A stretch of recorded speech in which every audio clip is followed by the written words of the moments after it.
I'm in my 2019 F150 right now, and earlier today it set a check engine light for code P0011.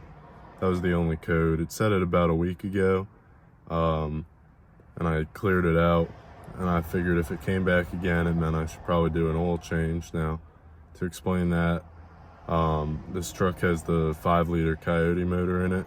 Great motor, Gen 3, but it uses oil, or tends to use oil sometimes, due to, from what I researched, was a piston ring change that Ford made for the Gen 3 specifically.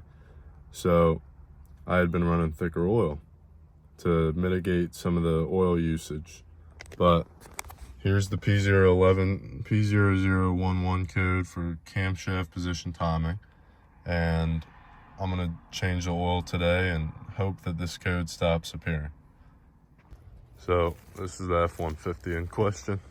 It's nothing too special, but I just want to go over doing the oil change.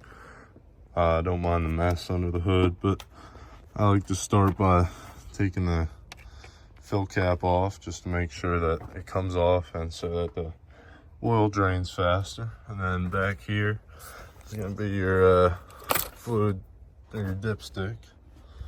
That's about it for under the hood for now. So usually I wouldn't do an oil change when the motor oil is hot, just because I don't like to burn my hands and such, but because the motor oil is thicker, I think I'm running like 1040 in it or something. I just wanted to get it flowing a little bit better, so it would come out quicker, make sure I get as much out as possible. Once you're under the truck, you can get pretty good access to the oil filter right there between the bumper and the front frame cross member. I usually like to take the oil filter out first. That's more of a precaution so that I know that it comes out before I drain the oil. But I don't feel like having oil drip on me from the filter right now. These trucks have a plastic drain pan, and it has a tendency to hit this sway bar right here. So I'm gonna do this without recording it, and I'm gonna hold the plug in as long as possible so that I don't splash oil everywhere like I have in the past. So that was relatively unsuccessful. I did splatter oil all over myself, even though I was holding the drain plug. Another thing that really sucks about this truck is it's got a plastic drain pan and a plastic drain plug. You don't need any special tools, you just take it out with your hands. So yeah, at least I got the oil drained onto the filter. It shouldn't be too tight, but if it is, I went and picked up some of these because I've needed them for other projects. So one thing to note on these is that the oil comes out or runs out here once you have the filter off, and there's actually another spout where it's dripping from right now that's right under the filter that catches the oil and runs it down into the pan. Well, this truck takes 9 quarts of oil. I don't know about the capacity on a different motor, but this Coyote takes 9 quarts of oil.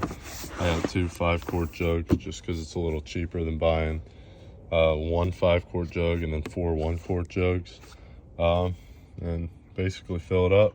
Doesn't hurt if you put a little bit more than necessary in, but I would not recommend putting 10 quarts of oil in. Now, it's always good practice to check your oil before and after starting the vehicle once you've put the right amount of oil in your motor. So that's what I did, and as you can see, well, possibly see, it's got enough oil in it. If not a little bit too much, but that's not gonna hurt anything, especially since it uses oil. And make sure that your hands are clean once you get into the vehicle. And let's see, to reset it, you need to turn the ignition on. This is not the same for every vehicle, but for this one, you turn the ignition on without starting the motor, wait for that to load,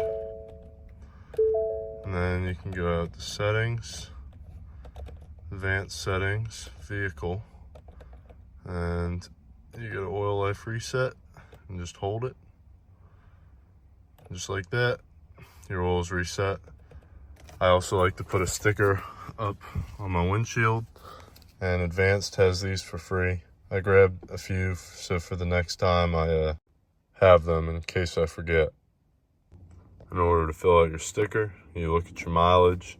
I don't recommend going any more than 5,000 miles for between oil changes. You can go a little bit more if you have to, but definitely no more than 6,000.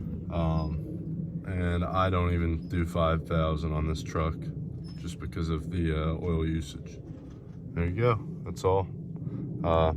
I'll do a follow-up video if the code comes back, but I assume that it won't.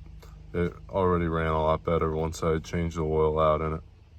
One last thing is, this probably isn't everybody's problem, but I wanted to just put it out there if it's something you haven't thought of yet, if you're having trouble with the same code. So